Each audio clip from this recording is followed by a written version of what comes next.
So we're back. Welcome to the Beyond Football podcast. I'm your host, or one of your hosts, Tobi Sho-Silva. Daniel's running late, so there's a big fine. I don't know what we're going to find him, but we're going to need to find him. Man, he's got to be fine for this, man. He has to, innit? He has to. But we're with a special guest. I was actually speaking to him during the week. We had a great conversation. Sad it was cut short, so hopefully we can pick it up where we left off. We'll pick up from there, man. No, class. So we've got Luther WILDIN. Luther James WILDIN?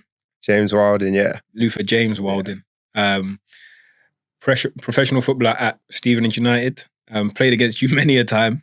And obviously the CEO and founder of WILDIN Ventures. That's it, yeah, that's correct. Yeah. I'm going to cut in and say Stevenage Borough FC before, in case any of the fans see it, Stevenage United, they'll be kicking off. Currently a Stevenage Borough United, Stevenage Borough FC footballer. Played against him many times on my journey as well. Really, really good player. Mr. Consistency, as they say. And the CEO of WILDIN Ventures.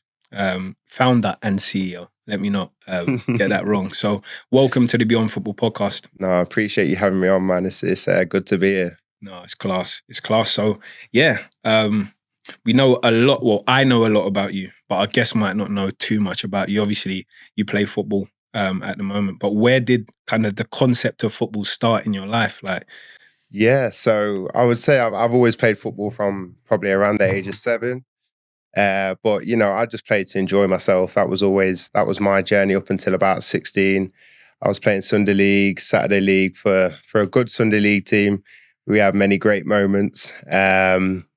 But yeah, it wasn't until probably 15, 16. I'd been offered trials up until that point, but I always just said no. I was quite a shy kid.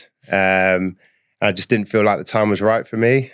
And then basically my older brother, Courtney, who I'm now business partners with as well, he got his scholarship at Aston Villa when he was 16. So he's 2 years older than me. It was kind of at that point that I thought, I saw that he started earning like scholarship money, which was good at Villa at that point. And I thought, you know what, like this is possible. Let me, start taking these opportunities on trial and see if I can do it for myself. So it was at that point, 15, I got a trial at Notts County. It was kind of, the decision was made when on my week's trial, I had to play against the women's team. And the first team's women's team. And yeah, I started bodying these ladies on the floor and got my scholarship from that point. So yeah, that was kind of the start of when things really started getting professional for me. And I've enjoyed it ever since. No, that's class. That's class. It's so interesting because I guess many people that we either interview on the show or even young players that are listening now, we saw the stat and we always bring it up that a lot of England players that have gone on to do great things, started at academies, probably even pre-academies at 6, 7, age 9, go on to do great things. But you started kind of late into the system. Yeah. How was kind of like your mindset and different things growing up? I know you kind of said you saw your older brother go on and do it, but what were you thinking when it came to football when you were younger? Yeah, so like I said, I was just enjoying myself. Like I've always had a competitive edge about me, like seriously competitive. So it doesn't matter what environment I'm in, like I'm going to be trying to be the best, whether that's, pre-season running or, whatever that is. If I'm competing against someone, I'm competing with everything I've got. So the moment things got serious at Notts County, it was kind of just a flick of a switch. Like I'm in the professional environment now. And I just became a professional straight off the bat, really.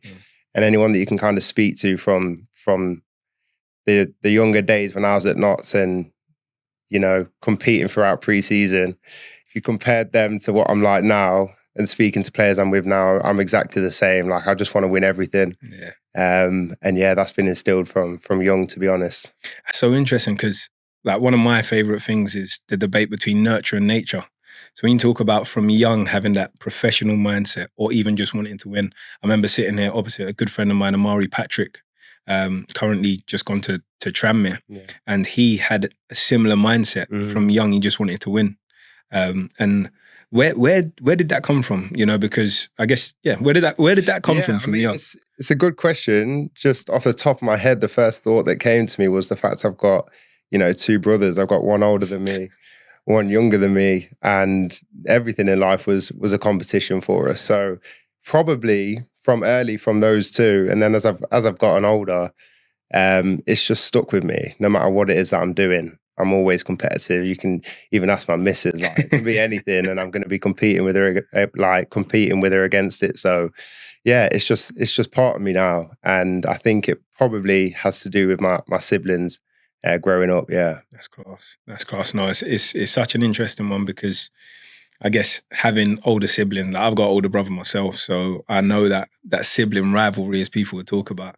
But people don't really see, when people are playing out on the pitch or doing successful things, how your early years can really shape you, you know? So is there anything else that kind of stood out in those early years for you that were like big ones? I know you spoke about your brother playing and going on to play at Villa, but was there any significant people or significant events that kind of shaped who you think you are today?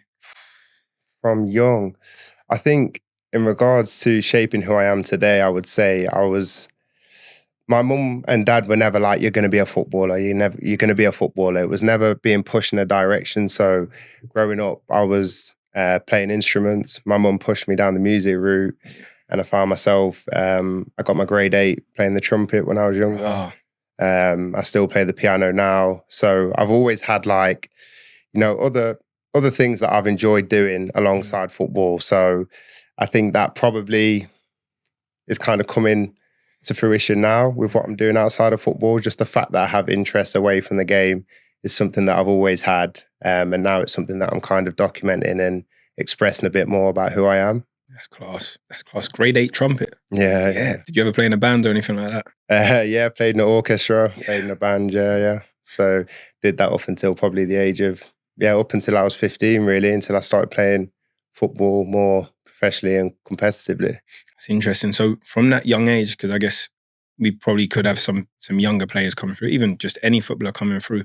How did you balance all of that? And who did you kind of see yourself as when you were that age? Because obviously your parents weren't pushing anything in terms of an identity, and you were doing many different things. So I just found myself, pushing myself. When people talk about having like a reason, when I was younger and I was competing against other people, it wasn't because I had this vision of myself further down the line of what I was becoming. It was just living in the moment at that time and thinking, you know what, I want to win this right now.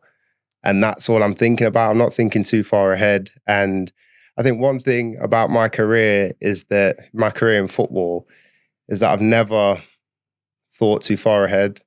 I've always taken every game as it comes, taken it for what it is, and then moved on to the next one and done that season by season. And, I've never had a 5-year plan or a 2-year plan. It's just been, let's have a good season.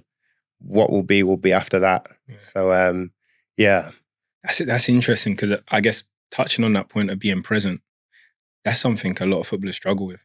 I've struggled with that many times myself. I speak to my wife now and I'm so far in the past, or I'm so far in the future. Yeah. I want to be here, or I want to be there, or this thing happened to me. That's why I'm here. Yeah. What advice would you give to cultivating that? And what kind of practical things would you kind of advise? Because I think that's one of the golden tickets to success. Yeah. So for me, thinking ahead has never been an issue. There's been times throughout my career where, being in the past and thinking about previous mistakes and things like that, that's always been a part of me that I've had to consciously make an effort to overcome, bounce back from. Yeah. So, like, I'm always either a little bit in the future or a little bit in the past, and I'm always speaking to my wife, like, how do I remain present? I'm sure there's many other footballers that either live too far in the future of this is what I planned, or in the past of this happened to me and I'm carrying it around with me. But you were speaking about like being present. Yeah. So like, what practical tips would you kind of give, or cultivating that art of being present? Because I think that's a real golden thread to success. Yeah. So for me, I would say, everyone is their own unique individual and everyone's going to have something that works for them. It's taken me years to find out what my thing is, but I've realized if I'm not busy away from football, I will think about football.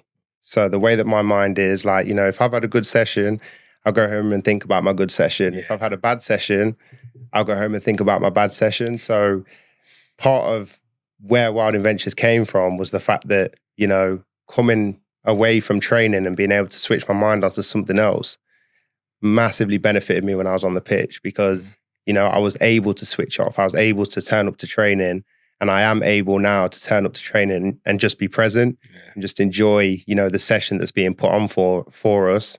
And then once it's done, you know, I switch off.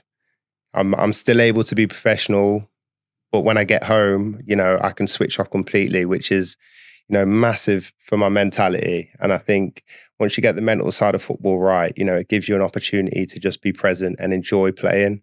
So yeah, I'd say that's been a massive thing for me. That's class. That's class. So having something away from your football actually has helped your football to thrive and go on. Yeah, you know, and it's so interesting because I'm fascinated by the trumpet. Anyone that comes in here, no, you know, in Nigeria we got a song, "Everybody blow your trumpet," na na na na na na na. No, we'll leave that there.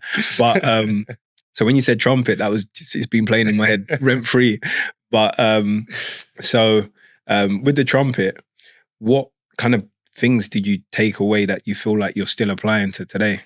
Because grade 8 is quite high. That means you must have been playing for some probably some time. The fact that, you know, learning an instrument isn't easy. Yeah. And, you know, I didn't just pick it up and I was great at it. It was something that I feel sorry for my family because they had to listen to some awful sounds in the early years. But it's something that I stuck at from a young age, committed to it for a long period of time, and reaped the rewards on the back end before I quit. Like I was a good player. Yeah.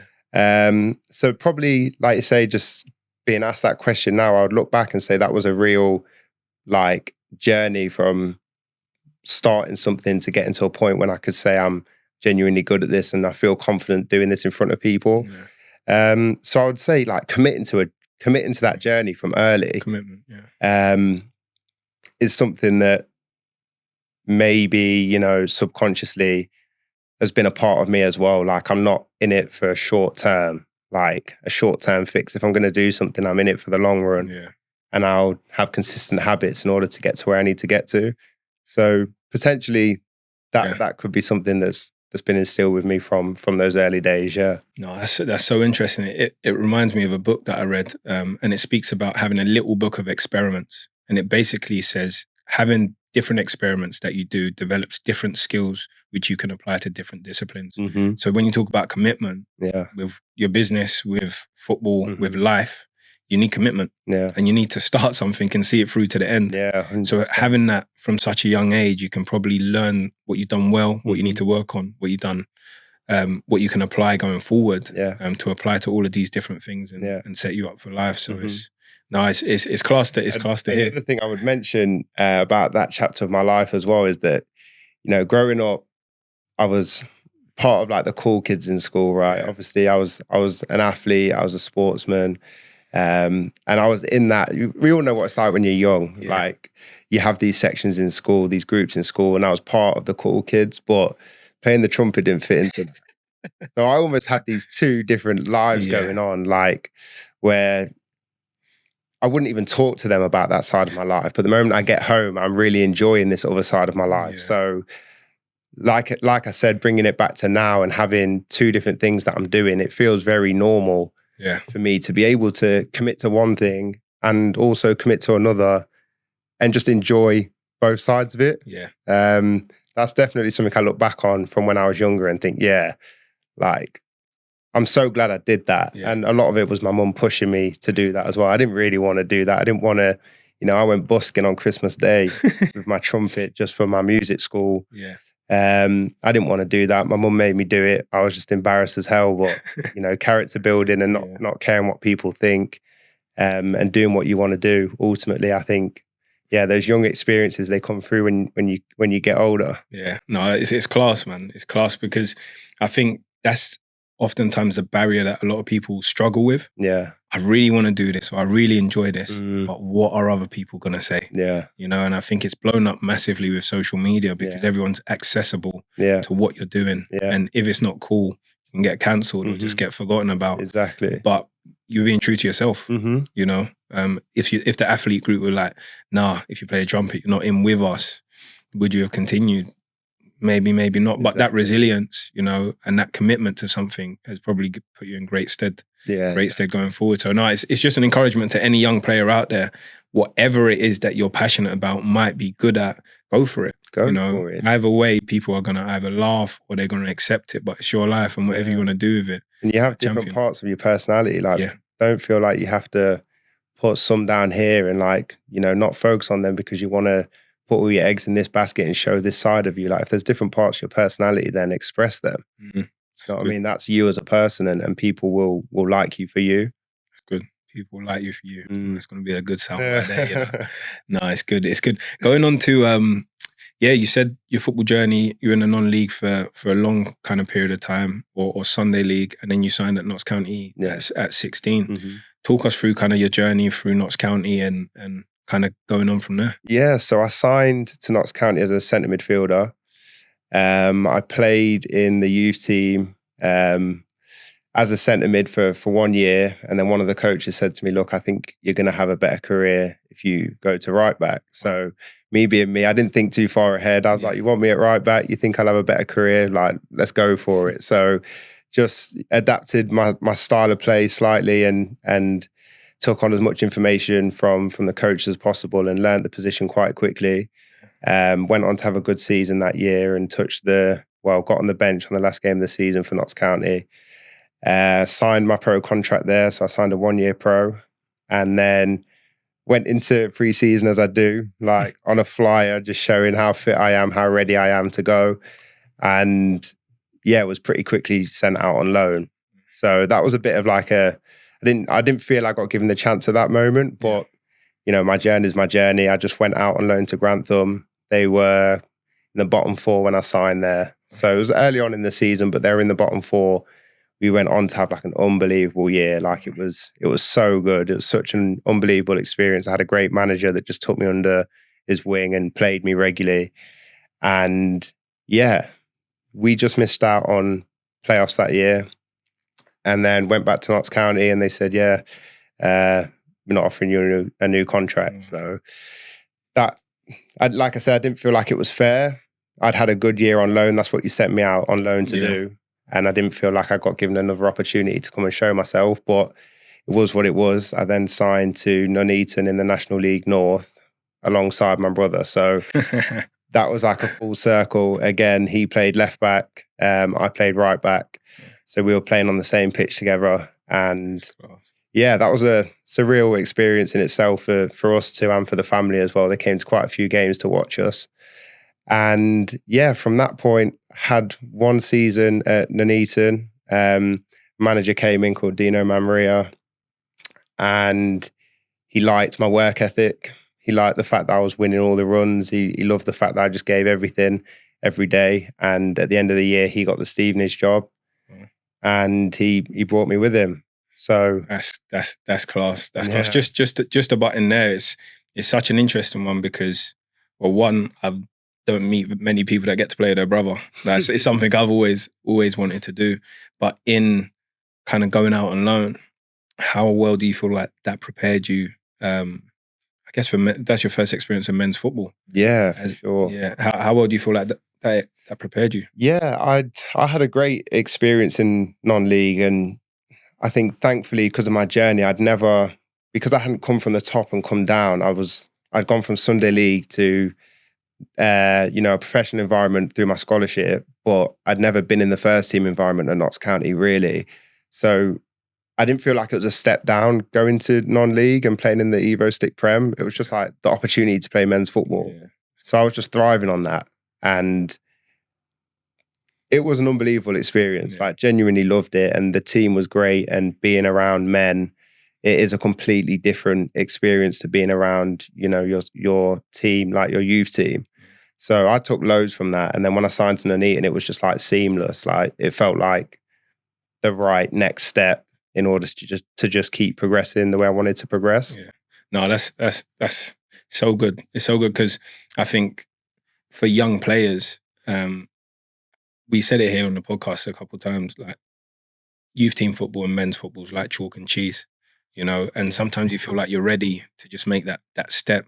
But until you experience it, it's like a completely different world, you know. So I'm always fascinated about people's early experiences in men's football, because now I always champion young players to say, go and get some men's experience. It actually doesn't really matter what level. But I think applying the principles, like you said, from young, to see that wherever you are, you want to be the best. You're going to be present. You're going to take everything out of it. It's something which should be a golden thread for every professional. Exactly. You know? No matter where you are, just take those with you. And, I think like you stand a chance that in any team, if you're turning up with those like principles every single day, you know, you can never look at your manager and think he doesn't think this about me. Like, he doesn't think I'm working hard enough. Don't give anyone that opportunity. Like, always just keep your standards high in those aspects. And, you know, then when you get the chance on the pitch, you just have to take that opportunity and show what you're all about. No, it's class. It's class. And then Nuneaton as well. How was it, one, playing with your brother? And two, I guess in those 2 years, were you doing anything else alongside your football as well? Yeah, so it was surreal playing alongside my brother, to be honest. Like I say, his career was very different. So he signed his scholarship at Aston Villa, signed his pro there, went on to sign at Sheff Wednesday, and then kind of his career was going this way and mine was kind of going that way. So we met quite an interesting point, but we're very different players. And it was just good. It was just exciting to start every game, go to every game together, start the games together. It was an unbelievable experience that I'm so glad that we both got to have. In regards to what I was doing away from football at that point, I decided, not that my wage dropped when I left from Notts County, because it didn't, but I felt at that moment in time, I'd already started to have a passion for property.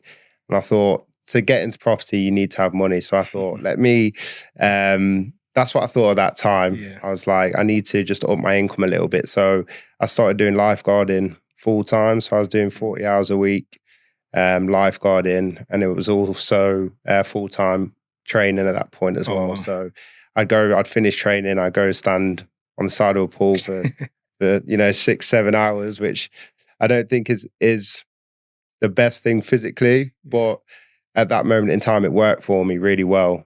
Similar to what I said earlier in regards to, like, it allowed me to play football, enjoy playing football, and then just have something else going on alongside it. And like I say, off the back of that year, I went on to sign for Stevenage, so it worked. It worked out well. It's so good, because for me, it's like your football's there. You're maybe not doing anything outside. Your money drops, and you kind of need to do something else, but you didn't lose sight of the vision. Yeah, exactly. You know, and I think it's how did you juggle everything? Like, what practical steps? Because I know there's a lot of players that are dropping down. The season's about to start, and there's a lot of players that don't have clubs. And their wages might drop, and they might need to top it up by doing something else, but they still have that passion to go and play. So, like, just with your lifeguarding, in terms of, like, obviously having to pick up something else once you got let go from Notts County, and obviously having a purpose behind that lifeguarding. How did you juggle both, kind of doing something away from football and also playing football? And both of them are pretty full time, but you knew where you wanted to go, you know? Yeah, it was really interesting, because, like I said, that professionalism that had been instilled in me was still there. So I look back on that stage of my life, and it was a lot. Like, I was still going to the gym to do my extras. I was lifeguarding, and I was playing full-time football. But that was, like I say, I wanted to top up my salary, but I also wanted to keep my professionalism and perform the best that I could. So I wouldn't say that it was easy, but I knew at that moment in time, like, okay, what else am I going to be doing with my time? My longer term vision was always to get into property, and I felt like I needed to earn more at that moment in time in order to keep progressing in that sense. And I knew that I wanted my football. I wanted to get back into the Football League. So I had to continue being professional. So, like I say, my lifestyle away from football has always been, I like to be busy, but I like to stay professional. And I think that was like an early opportunity to put that into practice. And like I say, it worked for me at that moment in time. No, that is top. I think just thinking about the season that you were in, how do you think that's prepared you for where you are today? Because it seemed like it was an early glimpse of probably where you're at the moment, but everything else is scaled up a little bit. You know what I mean? Yeah, exactly that. And the reality is, and I'll be honest with this, when I signed to Stevenage, I spent probably the first couple of years just in like a an adaptation period where I felt like I was going into a new environment where I was the youngest and I just wanted to learn from everyone, but I felt like I was learning. I didn't feel like I was going in there on par with everyone. I felt like I need to get up to speed real quick. Whether that was the case or not, that's how I felt. Yeah. So the doing stuff away from football stopped from kind of business type stuff and more just went full time into being a professional athlete. Yeah. And that included going to the gym every single evening. Like I said, I couldn't come home and do nothing. That's not me as a person. I'd be thinking about training, etc. So what I used to do was just come back from training. I'd have a nap because that's what athletes do. They have a nap. And then I'd go back out and I'd be doing active recovery like every single evening. And that worked for my first season. I went on to play like 43 games that year. And I got Young Player of the Year award. And I did a whole lot of learning in that season. But the following season, I tried to continue doing that. And my body was having none of it. Yeah. It was having none of it. And I actually had a conversation with the staff at that time at the end of my second season. And they asked me like, do you still want to play football? Because my body kept breaking down. And I had a conversation with my gaffer now actually. And he asked me, what were you doing back when you were at Nuneaton when you played 43 games back to back? Yeah. And I said, I was lifeguarding. You want to get back? Can you get back to lifeguarding? Yeah, 40 hours a week. I was lifeguarding, and he says, "Well, why are you in the gym every single evening? You know, whether it's active recovery or not, it's not working. So you need to do something different." And it's kind of at that point that I've changed the way I think about doing extras all the time. Yeah. It's not always beneficial when sometimes it's just the mental that needs to switch off. It's not necessarily the physical that needs work. Sometimes it's just your brain that just needs to switch off from, you know, thinking about that niggle that you had in training that day. Yeah. Do you know what I mean? Yeah. So, yeah. No, that's good wisdom there, you know. And I guess throughout your career, you've had to adapt, you know. We speak about AQ. People talk about EQ, IQ, AQ, adaptability quotient. Yeah. The ability to adapt. I feel like there's a common thread throughout. You seem open to change. Do you know what I'm saying? Yeah. And I think that allows you to maximize the seasons that you're going through. And you seem like you stay a constant learner throughout everything. You're just willing to learn and adapt. Where's that kind of come from, that mindset? Or how important has that actually been for you? Yeah, I mean, it's been massively important. Throughout my time at Stevenage, we've had, I don't know, off the top of my head, maybe like 6 or 7 managers, and I've pretty much played under every single one of them. And they've all come in with their own styles and, you know, their own philosophies, and I've managed to adapt my game to what each individual manager's wanted. So in that sense, like, adaptability has been massive because they've all wanted different playing styles, and I've been able to fulfill the role that they wanted me to play. So I'd definitely say it's important to just be open-minded about what people are suggesting or what people are wanting, especially in football, where one manager is literally, you know, in control of whether you're on the pitch or off it. Yeah. Just being able to say, okay, this is what I usually do, but under this manager, let me do something a little bit different. Yeah, I'd say it's been big for me. It's been good. Yeah. No, it's good. And I guess maybe young players, how important do you think? Fine, man. Yeah, that's got to be a fine. I hear a knock on the door. Yeah, come in then. What a guy.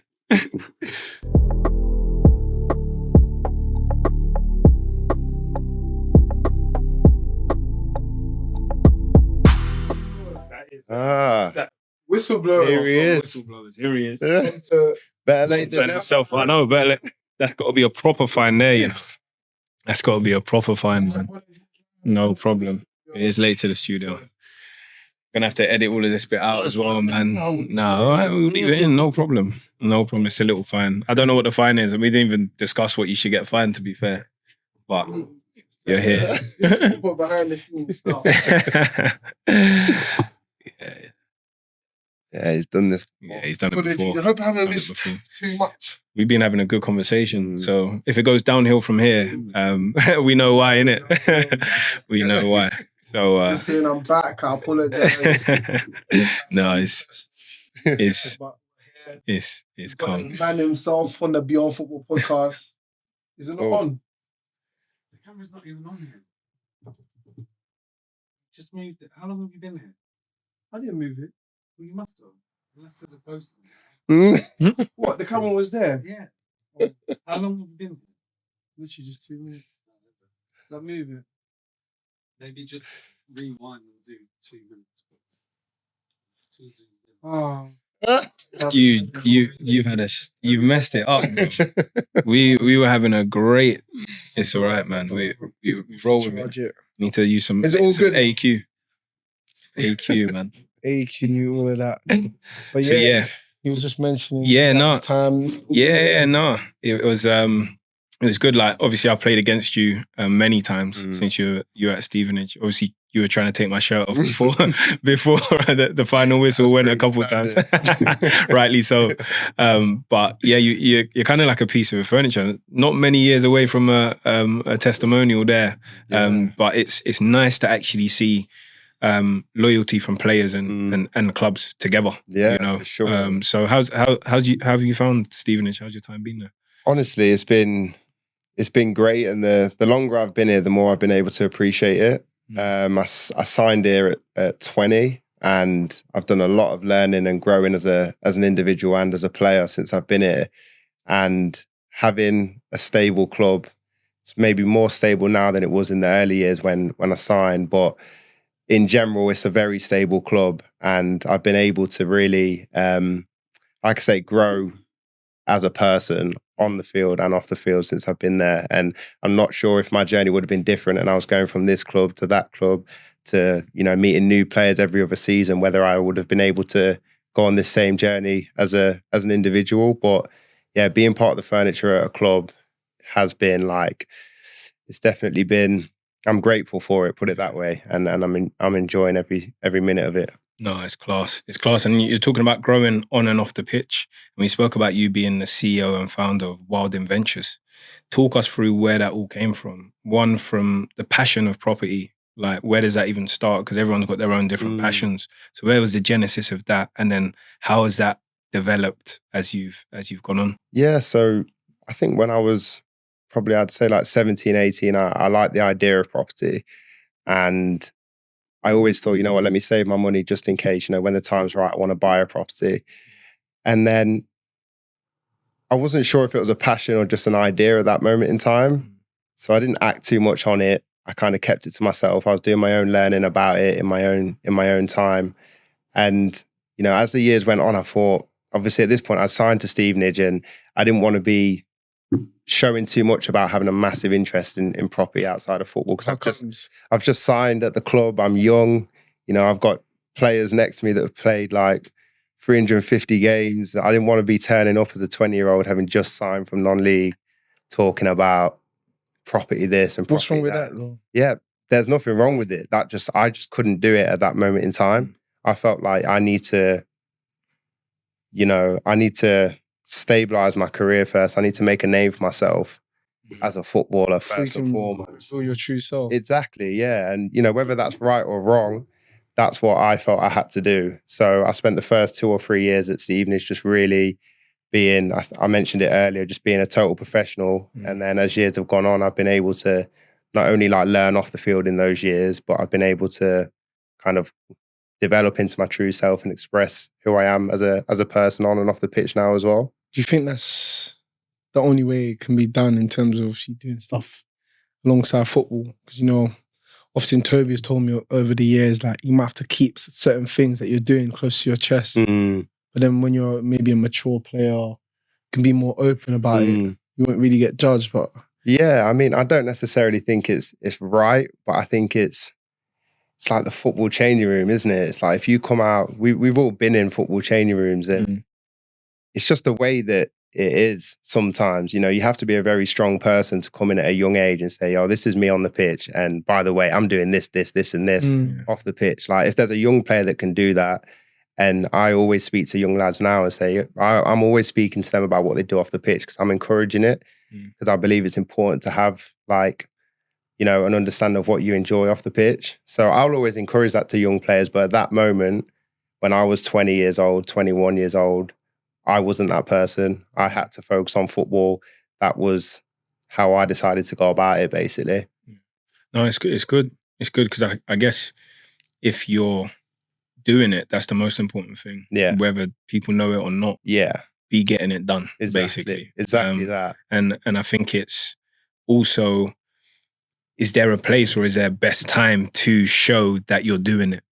You know? And that's the dilemma sometimes, I think, because I think back in the day, there's a big stigma that it will take away from your football. Yeah. I think now there's a new kind of mindset that it actually adds to your football. Yeah. It develops your skills, it develops confidence, it develops hard work, resilience.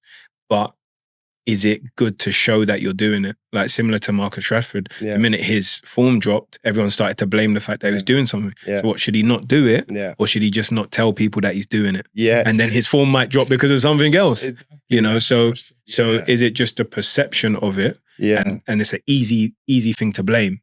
Oh, you're doing this off the pitch. That's why your form dropped. Or something else could have happened to him. But everyone's just going to blame it because they can see it. So it's like... And you, at the end of the day, that's why for me, when I wasn't sure if it was just an interest or a passion, I was like, I'm not going to put myself out there, you know, to be shot at for something that I might not even be interested in a year's time. So for me, that time period of really figuring out if property was what I wanted to do, that was like, okay, this is a passion. This is what I'm going to do after football. It's time to commit to it. And at that point, it's like, this is who I am. This is what I want to do. I'm also at a point in my career where I feel I can be who I want to be. Yeah. I can be who I am around my team, around the staff, in front of the fans. You know, at the end of the day, if you're going to put yourself out there, there's going to be opportunities when your form dips. You know, people are going to ask questions. Of course they are. Yeah. But you know, as footballers yourselves, like, your form can dip for so many different reasons. Yeah. And as long as you know that as a person and you know that you're being true to yourself, then people are going to have their opinions when your form dips. Just react to them the way that you always have and go and perform better the next game. Yeah. That's how I see it. What was the process like in terms of property and what you're doing now, WILDIN Ventures, from it going from that interest, that period when you're sampling, from it going from interest to passion? Like, how do you know? Yeah. That's so the route you want to go down. There's been a couple of like key moments in my older years that have made me like commit to this, commit to property outside of football and commit to just living life true to yourself. And one of them was when I signed to Stevenage. It was the day after my 21st birthday. My older brother got diagnosed with cancer, leukemia. And it was on the back end of that season. Obviously, he went through his chemo, that we ended up having a blood transplant together. And that obviously brought our relationship so much closer. But at the same time, he went from playing full-time football to then going non-league and doing full-time modelling to suddenly having cancer and his whole health deteriorating. So that was like, his life went from being up here and suddenly was flipped on its head. So that was like, if that can happen to him, he was like the epitome of health at that point, then there's no guarantee for anyone that tomorrow is guaranteed to be the same as it is today. Yeah. So that was one big thing for me that changed my whole perspective of how I wanted to live my life. And then the other one was I had my baby girl, had her 4 months ago.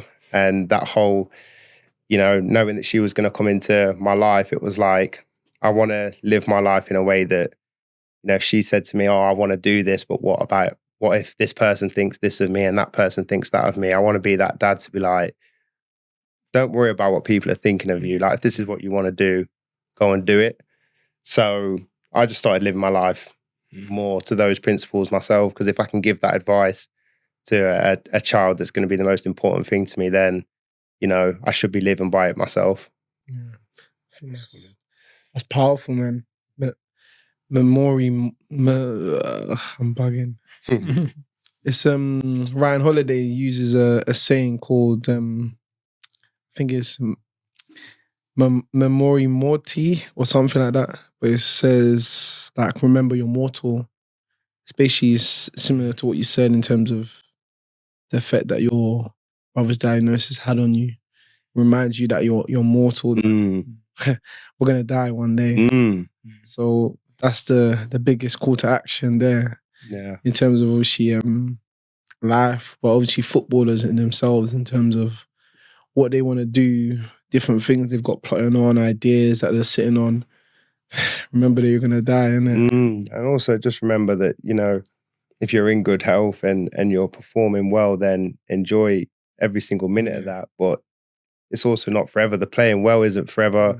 Your current circumstances aren't forever. Like, football is one industry that can change at the click of a finger. And I've always understood that, which has allowed me to always just have an open mind to life outside of football anyway. But I think your non-league experience helped you. Yeah, for sure. Like, that was maybe an early opportunity to realise that, you know, you can have other interests outside of football, and also not everyone is living the life that you think footballers are living.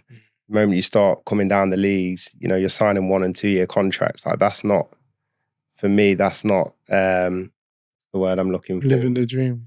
It's not really. Depends on how you're dreaming. Yeah, exactly. At the end of the day, you get to step foot on the pitch and you get to be a professional footballer. That is, you know, for some people living the dream. But once you've had that for 1 year, you've had that for 2 years, you suddenly realise that, you know, you have no, what's the word I'm looking for? Security. Yeah, that's not. There's no security in that. There's you know, you've got it for that contract, and then it's done. If all things go well and you perform well, then you'll get another 1 year or you'll get another 2 years, and then what? It's like you have to go perform well again, and you know, it's why footballers have to stay competitive and stay at the top of their game, which is, you know, why football is so difficult. You can't afford to drop at the wrong time of your contract because you won't get another one. But yeah, just having that understanding of, like, in the Prem, players are signing 6-year deals, and it's a completely different story. That's security, but 1 and 2 year contracts for me isn't enough for me to be like, okay, I'm a professional footballer and that's it. You know, I can't have just that mindset when I'm on a 1 and 2 year contract, or, you know, 2+1 contracts, etc. No, it's an interesting one, because I think as you're speaking, it's actually getting grips with other parts of your identity, and actually allowing them to flourish, actually setting them free. I think a lot of footballers cage in other parts of their identity because they let football dominate. And I was on the phone to one of my good friends who works at Watford, and we just go back and forth about all of this stuff. And he was saying today that football's only ever a part of who you are, you know, and I think it sometimes does take something for us to unleash the rest of us, and for us to really soar and live the fullness of life. And I'm always on a big back and forth. Does it need to take that for a footballer? Does it need to take some sort of significant event, some crash or some injury, or to be released for you to really start to live the fullness of life? Some might say yes, because you're making the sacrifices. I might be on the other spectrum to say, give football everything, but give everything else everything as well. You know, you know what I'm saying? As much as you can. So yeah, no, it's a real interesting one. And even were you gonna? Yeah, I was gonna say, how did you guys deal with that lack of security navigating your journeys? I mean, I know what I can say. I mean, I mentioned it earlier. Like, I don't think too far ahead. Okay. So, you know, I will always just focus on this season, regardless of my circumstances at the end of the year. I want to have a good year, a good season, be successful with my team, and what will be after that. Whether that's, you know, talking about getting moves or trying to get a new contract. But then how do you plan for your life then? Like, get a mortgage? Yeah, I mean, that's where I'm doing my stuff off the pitch. Yeah. That's where I'm going to get a level of consistency to my life that is going to be there when football's finished. I'm going to have that, and football's going to be like a vehicle which I can enjoy being a part of and enjoy having, but it's also going to set me up for when I'm done. Yeah, that's top. I think mine, I'll try and keep it brief. Man, we said it here that I saw football only as an opportunity and not a career. Because what you're talking about is something that's stable. I always see a lot of my friends who went on to study great things. Yeah. Some are lawyers, some are vets, some are investment bankers. Mm-hmm. They've probably got a job for life. Mm-hmm. You know, when you go to Tesco, you buy a bag for life unless you lose it. You know what I'm saying? That's not football. Yeah. Football's not a job for life. Yeah. It's going to end one day. Mm-hmm. So I always have to imagine myself at any given time, what is my life like if the football piece is taken away? Exactly. What does it look like? Yeah. If it's tomorrow, what does it look like? Am I ready? Yeah. If it's in 5 years, what does it look like? Because that's the reality that I'm living in. I can form my own fantasy if I want. But the reality is that football piece can be taken out at any time. Good, bad, in your control, out of your control. It just is what it is. Yeah. We can list as many things as we want, but that's the reality of every footballer. So if you're not prepared and you know yourself, if that football piece goes, then you're setting yourself up for the unknown. So I always imagine myself, what if football stops for me tomorrow? Yeah. Morbid, some people might say, never think like that, always think positive. I said, I like to think in reality because reality can happen. Exactly the same. You know, And so when it comes to like committing to houses, etc., I said earlier, like I've always lived below my means.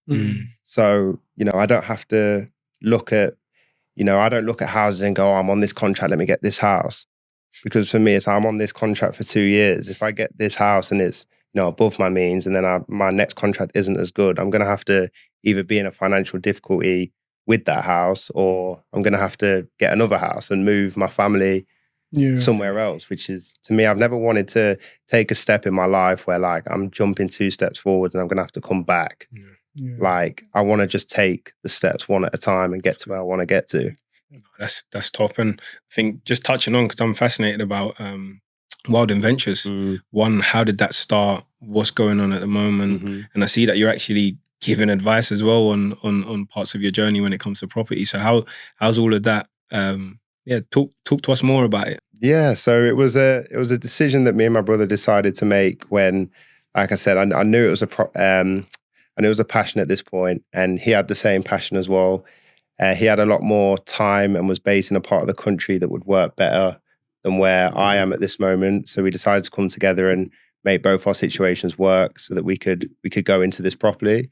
So we've just come off the back of one of our flip projects where we raised money from investors. So that was teammates, that was family, friends. 218K. So that wasn't all investors, but we did raise just over 150,000 for that project. And you know, for me, it was always I've always felt I'm an investable person, and that initial project that we did was like it was the proof of concept for me that the people closest to me, my teammates that I really know well, they were all straight on board because they knew me as a person. And vice versa with my family and friends around me, they were all happy to get on board with this new venture that we were doing. So that was the proof of concept, and we're now in a place where we've got over £250,000 of investment ready to go for the pipeline of properties that we've got. So we're going to be completing on a HMO conversion, which is a house of multiple occupancy conversion, where we take a 3-bed house and turn it into a 6 or 7-bed house share, basically. The property by itself will produce over £45,000 worth of rental income every year. And this is when I talk about having, you know, a level of consistency once football's done. That's going to, you know, over time, as we do more and more of these projects, is going to replace my income for when football's done. So that's one of the projects we've got, you know, in the pipeline. We've got a few other exciting ones that I don't want to talk about just yet. That's class. They'll all be, I want to document them and be as open and honest as possible, because I think it's important that people can see and learn from what we're doing, whether that's young players or whether that's experienced players that have an interest in property, but, you know, for whatever reason, they're not making strides to get to where they want to get to. I spent a lot of time in my younger years as a footballer just saving my money. And, you know, I was saving for a rainy day, or I was saving for an opportunity that I felt might come at some point. In that time, my money was just sat in my bank doing nothing. And we basically offer players and investors, you know, a fixed rate of interest over a 12-month period, or it can be more like 3 years, 5 years. But rather than just having your money sat in the bank, just decreasing with inflation, if you're in a time frame of your life, or you're in the last year of your contract where you're thinking, I don't want to commit this money to a house because I don't know what my circumstance is going to be like on the back end of this contract. Well, you know, let me make my money work harder for me in that year, and then I can dictate where I want to go from there. So that's where the idea came from, because I didn't make the most of my money in the early years I was at Stevenage, but now I can offer that to other players so they're not in that same circumstance. Are you sure you're a footballer? You sounded like a mortgage. No, bro. Like an advisor. Yes. Well, you sounded a salesman. I was looking for my wallet. I said, just take it now. Wow, this is what I like to hear, man. Knowledgeable. You know the type of conversation you have in the change. No, but it's more than a footballer here. You know, they are the type of conversations that, you know, I encourage to have in the change rooms with players, because I think it's important that they know. And if a player was sat on the information and the knowledge that I feel I have, I would want them to express that to me as well in whatever industry that is. So I'm all about players just sharing information and just being true to themselves, and, you know, just don't come into training just being a footballer. I have no interest in talking to you about, you know, how training was. Like, tell me something more about you. And my teammates know that. We sit there having coffee clubs where we just talk about anything but football, because it's important. It's important. And throughout your career, how have you dealt with like the most difficult situations, and how has obviously having something else impacted that? Yeah, I mean, there's one thing that's guaranteed in football is difficult circumstances. You know, we've had seasons where we're fighting relegation, and it's one of the worst. It's literally one of the worst. You step out on the pitch and there's this animosity behind, you know, every single minute of the game.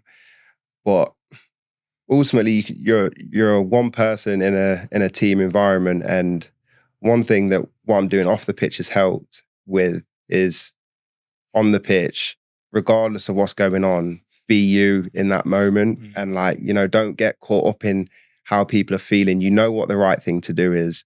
You know, if the whole stadium's quiet, that doesn't mean you go quiet. That means you do exactly what you'd be doing if the stadium was loud, and you start shouting at your teammates and you demand. So I think coming back to principles, like, and who you are as a person, not letting outside factors dictate, you know, how you are on the pitch. I think that's massive. Like, when you're on the pitch, be you, and when you're off it, be you as well. Yeah. Have you always had this mentality? Yeah, well, go on. No, go on. Yeah, I mean, I potentially.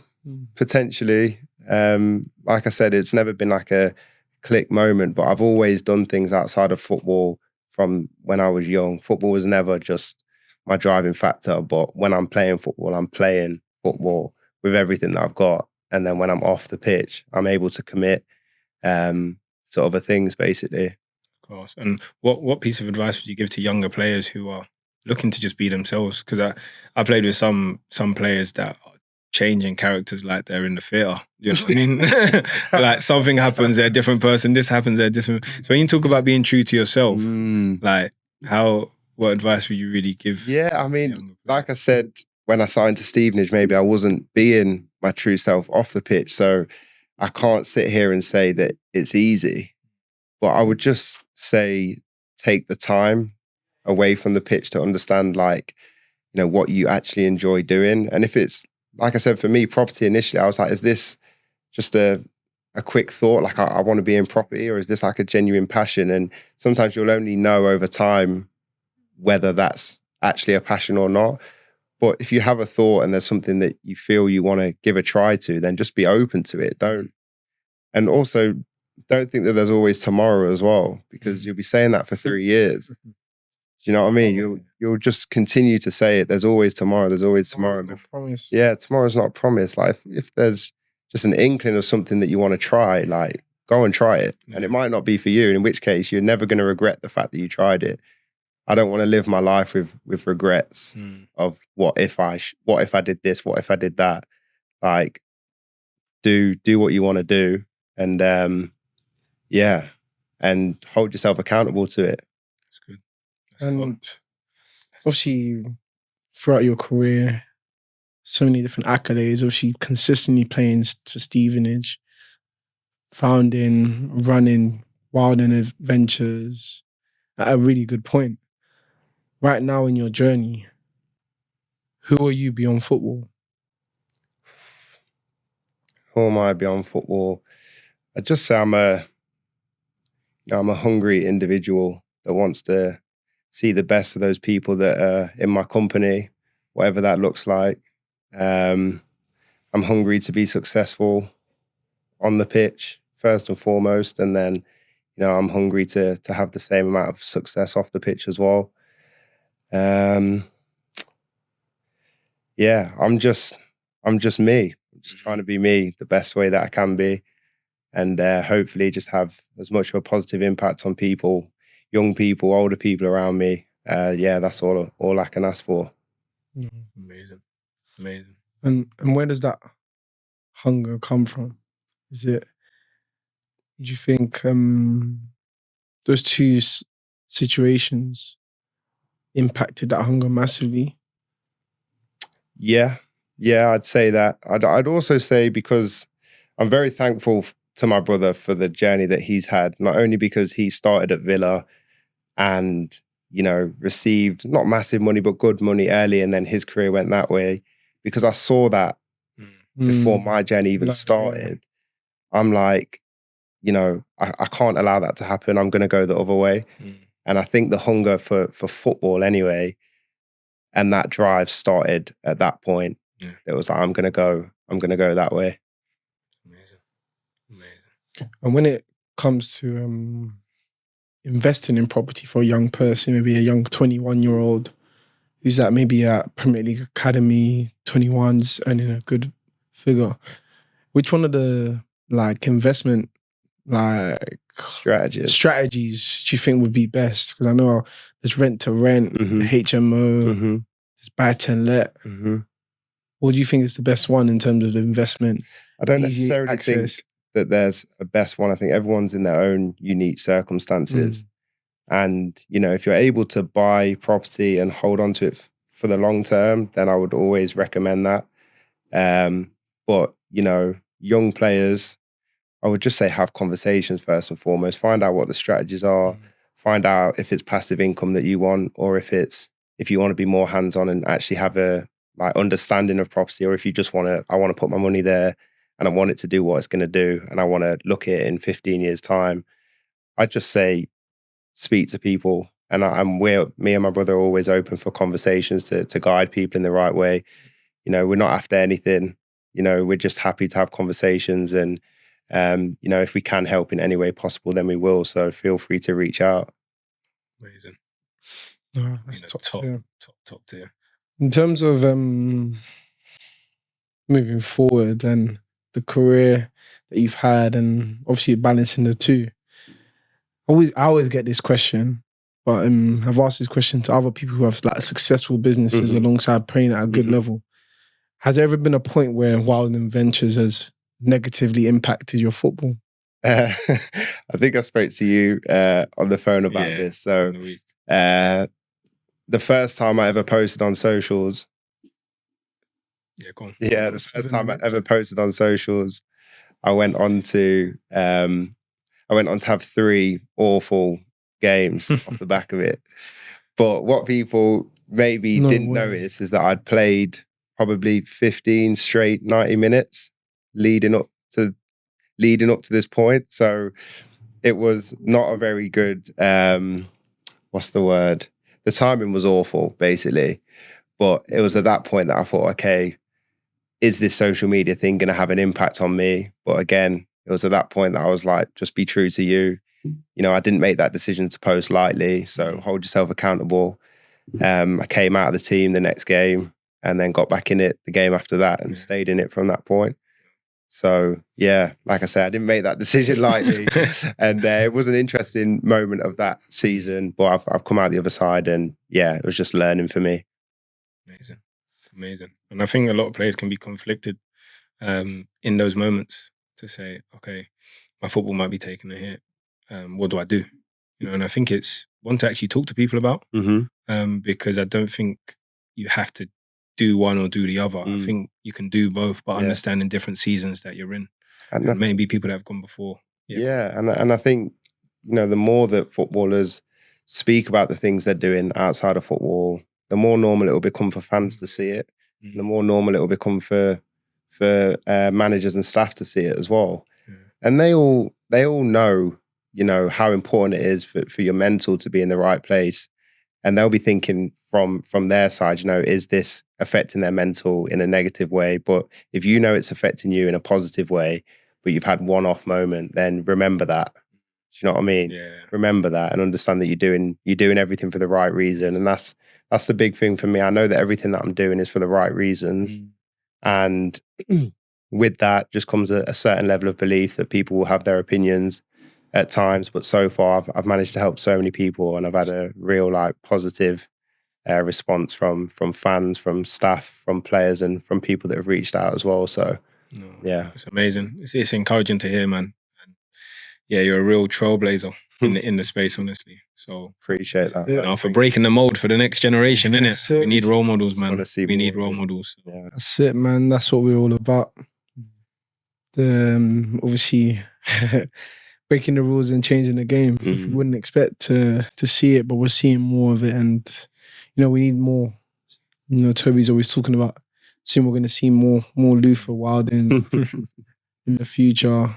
So the thing is, they're out there. Like out there, you have to bring them out, but they're not. Yeah, but they're not. You know, it's a cross to carry a lot of things. You know, you have to put yourself out there.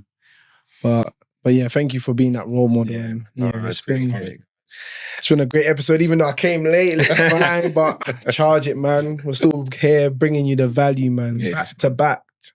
Do you get what I'm saying? Making sure we're here regardless. But yeah, thank you very much, Luther, for coming on the Beyond Football podcast. A top episode. Appreciate you guys inviting me on, man. Yeah, make sure you guys check him out. TikTok, Instagram, LinkedIn, WILDIN Ventures. Check him out. Follow his journey. Be inspired. But make sure you guys follow us on YouTube, Spotify, Instagram. Instagram, we've almost hit 900 followers on there. So on Spotify, we're on Apple Podcasts as well. And then check out our website, beyondfootball.uk. But yeah, like, comment, subscribe, join us on this journey of raising awareness of the importance of having an identity beyond football. Till next time, we're out. Nice.